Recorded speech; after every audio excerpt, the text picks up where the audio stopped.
Cerita Nusantara sendiri ini sudah dikamuflase luar biasa loh. Sudah dibelok-belokkan, sudah di framing sedemikian rupa supaya kelihatannya leluhur kita itu leluhur yang tidak beradab. Justru orang-orang yang tidak beradab itu hasil produk dari agama.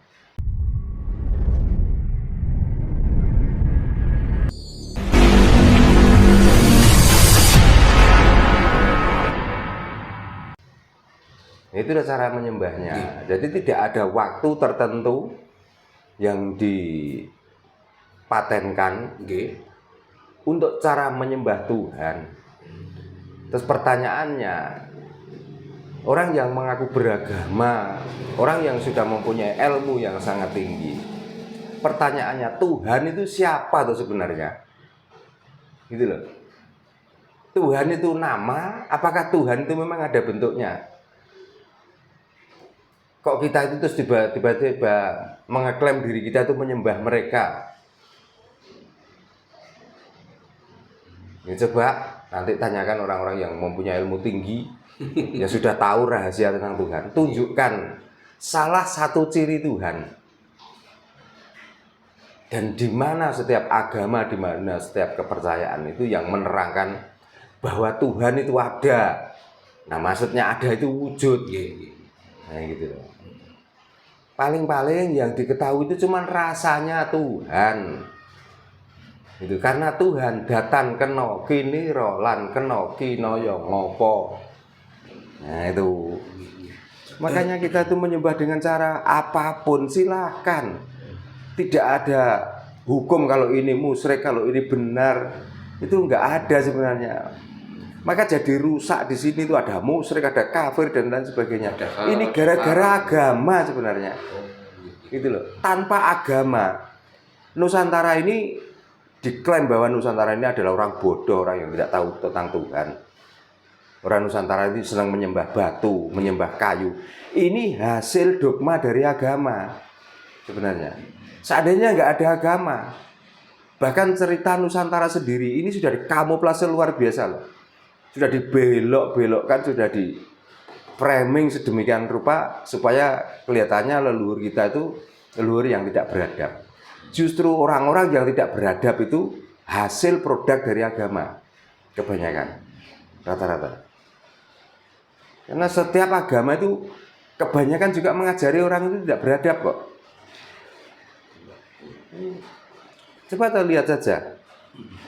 Orang yang tidak beragama sama sekali dan orang yang agamis, adabnya itu coba lebih tinggi mana?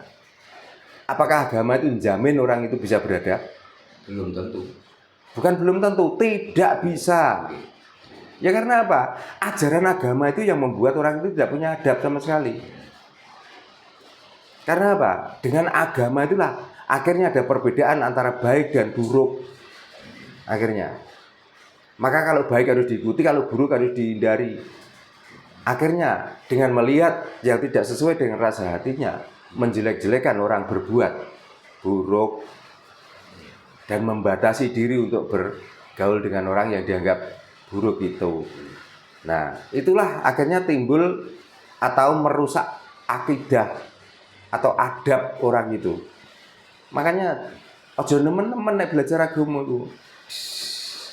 Kelakuannya malah rusak, orang tambah apik. Tambah bejat. Berarti intinya jika ada orang yang mempersepsikan bahwa agama itu jalan menuju Tuhan itu adalah sesat, Pak. Ya itulah orang-orang sesat. Makanya dia mengatakan sesat itu ya karena dia itu merasa sesat sebenarnya. Tapi tidak mau mengakui. Tidak mau mengakui. Seandainya dia itu merasa benar, nggak mungkin dia menyesat-nyesat orang lain. Ya karena dia itu sudah sesat sebenarnya. Ini kalau nggak saya pertahankan, ini sudah saya kerjakan. Kalau saya berhenti kok kelihatannya saya tuh pindah dari kepercayaan saya. Makanya ya kalau orang itu nggak mengikuti perjalanan saya, berarti orang itu sesat. Itu. Lah Tuhan aja nggak pernah kok menyesatkan makhluknya. Kapan Tuhan pernah ada kata Tuhan langsung? Kalau tulisan, saya nggak yakin. Karena sudah berbentuk tulisan apapun namanya, kitab apapun namanya, itu produk manusia bukan produk Tuhan. Itu adalah orang-orang ngiri yang menulis di tulisan itu. Karena dia merasa tersaingi, maka dia memakai undang-undang. Dan dipatenkan sampai Dan sekarang. dipatenkan. Gitu. Kalau Tuhan sendiri, nggak usah omongan Tuhan kok ditulis. Untuk apa? Gitu. Kadang terkait katanya kan omongan Tuhan. Iya. Kadang saya itu berpikir Tuhan itu kan nggak wujud. Gitu. Terus cara Tuhan memberikan wahyu, gitu. Katanya kan oknum kan mendapatkan wahyu, Iya. itu Mbak. Pakai cara apa Tuhan itu menyampaikan wahyu? Apakah suara?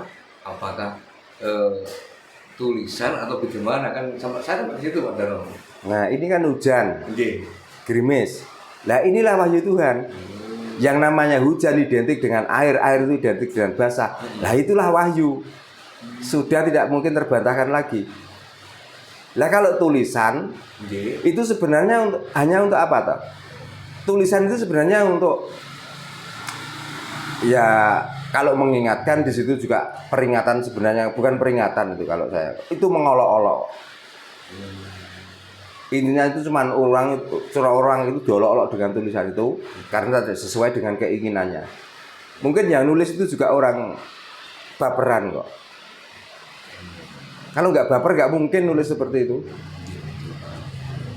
Orang itu kalau sudah benar nggak perlu nulis perilaku dengan rasa, cukup. Katanya untuk pedoman. Lah pedoman bagi yang nulis kok, bagi yang menyampaikan kok. Apakah setiap orang itu pedomannya sama? Kan enggak. Kita tuh makan itu saja caranya beda-beda, Mas. Ya. Ada yang nasi itu pakai sendok, ada yang pakai tangan namanya muluk. Ya. Karena tidak bisa pakai sendok dan tidak bisa muluk disuapin. Tapi kan intinya makan. Kan sama saja. Hasil dari makan apa toh? Butuhnya kenyang cuman itu loh. Nah kalau orang sakit parah disuruh pakai sendok, gak sedok kenyang ya modar. Nah apakah harus dipaksa? Oh nggak bisa, ini kata Tuhan kalau makan harus pakai sendok. Masa begitu? Nah berarti undang-undang yang ditulis di buku yang namanya kitab itu sebenarnya bukan kata Tuhan, tapi itu kata orang yang menulis itu loh. Atau mendengarkan orang ngomong yang terus ditulis dibukukan. Nah itu untuk siapa dan untuk kapan? Ya untuk waktu orang itu bicara itu. Seperti saya ditanya ini. Ini kebutuhan hari ini bukan kebutuhan besok. Besok ditanya lagi, beda lagi jawaban saya. Apa terus tulisanku mau ditulis terus? Kira-kira? Terus dianggap kitab? Nah, setiap hari orang kan pasti kan berbeda Pak pola pikirnya. Ya berbeda. Makanya dengan menyongsong tahun baru ini, marilah kita perbarui otak kita, cara kita berpikir. Karena rasanya kita itu sudah gak tahan melihat dengan adanya agama yang berkembang di Nusantara saat ini. Di mana-mana kok tidak ada ketentraman, kok malah membuat kerusakan, malah membuat pertengkaran, percekcokan sampai pemilihan mulai dari presiden sampai kepala daerah. Kok hanya orang-orang yang beragama atau yang bikin kisruh, yang bikin rame? Orang yang berkapitayan, apakah ada ikut andil di situ? Kan enggak. Justru orang yang berkapitayan karena dijiwit krasa lara, tak gawe apa aku jiwit wong liya. Itu. Tapi kalau orang beragama, ini berdasarkan tulisan yang sudah ada menyatakan seperti ini. Nah itu dibenarkan dengan perasaannya. Jadi melakukan kesalahan pun dianggap benar karena sudah ada pedoman tulisan itu. Dia tidak memakai rasanya tapi memakai tulisan. Jadi dia tidak bisa hidup kalau tidak ada tulisan. Nah ini kalau lama-lama kan bahaya juga Nusantara ini. Makanya Nusantara itu sebenarnya nggak butuh agama. Malah perusak. Kembalilah ke kapitayan asal kita orang Nusantara. Jadi kalau ada orang yang menceritakan, oh orang dulu tuh begini, itu sebenarnya orang ngiri yang menceritakan seperti itu. Perjalanan moyang kita, leluhur kita, itu nggak seperti itu kok. Negara lain belum punya peradaban, negara lain belum punya undang-undang. Nusantara ini sudah penuh dengan peradaban, sudah penuh dengan undang-undang. Tanpa kitab pun, orang Jawa itu kalau untuk menghargai orang lain, di saat lewat di depannya orang yang lebih tua, itu harus merunduk. Apakah itu ditulis? Kan itu diajarkan. Diajarkan apa? Perilaku.